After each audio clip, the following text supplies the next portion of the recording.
जून 2023 CSIR net exam में physical science से पूछा गया सेकंड क्वेश्चन है a jar J1 contains equal number of balls of red, blue and green colors, while another jar J2 contains balls of only red and blue colors, which are also equal in number. The probability of choosing J1 is twice as large as choosing J2. If a ball picked at random from one of the jar turns out to be red, the probability that it came from J1 is. यह question probability पर based है।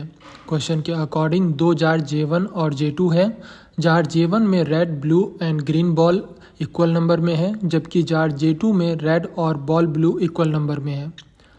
साथ ही jar J2 से ball को pick करने की probability jar J1 से pick करने के डबल है।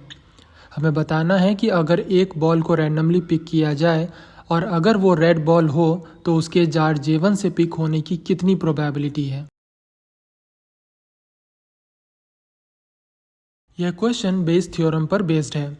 बेस थ्योरम एक मैथमेटिकल फॉर्मूला है किसी इवेंट के कंडीशनल प्रोबेबिलिटी को फाइंड आउट करने का। इसका जनरल फार्मूला यह होता है। पहले इसे समझ लेते हैं, फिर गिवन क्वेश्चन के लिए इसे मॉडिफाई करेंगे। इस फॉर्मूले को समझने के लिए मान लेते हैं कि हमारे पास दो बकेट A एंड B है। बकेट A में ब्लू बॉल और येलो बॉल है। हमें एक बॉल रैंडमली चूज़ करना है। इस बात की कितनी प्रोबेबिलिटी है कि हम ब्लू बॉल को ही चूज़ करें, वो भी बकेट A से।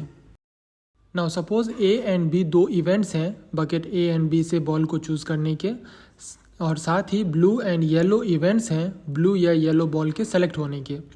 बेस थ्योरम के अकॉर्डिंग बकेट A से ब्लू बॉल के पिक होने की प्रोबेबिलिटी ब्लू बॉल की प्रोबेबिलिटी बकेट A में टाइम्स बकेट A की probability divided by blue ball की प्रोबेबिलिटी के इक्वल होगी।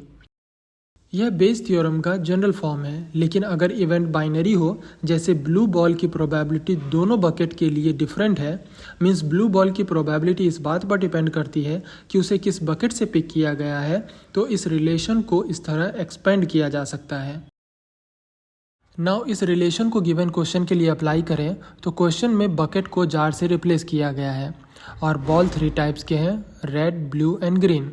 तो सबसे पहले सभी गिवन प्रोबेबिलिटी नोट कर लेते हैं।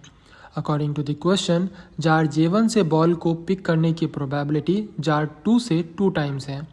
साथ ही दोनों जार से बॉल के पिक होने की प्रोबेबिलिटी 1 होनी चाहिए। इन दोनों इक्वेशन से हम पाते हैं कि जार 2 से बॉल के पिक होने की प्रोबेबिलिटी 1/3, जबकि जार J1 से बॉल के पिक होने की प्रोबेबिलिटी 2/3 है। जार 1 से रेड बॉल के पिक होने की प्रोबेबिलिटी 1/3 होगी, क्योंकि इस जार में 3 कलर के बॉल इक्वल नंबर में है, जबकि जार 2 से रेड बॉल के पिक होने की प्रोबेबिलिटी 1/2 होगी। नाउ इन वैल्यूज़ को बेस थ्योरम के एक्सटेंडेड फार्मूले में सब्सटीट्यूट करने पर हमें जार 1 से रेड बॉल के पिक होने की प्रोबेबिलिटी 4/7 मिलती है। Means option 4 is the right answer.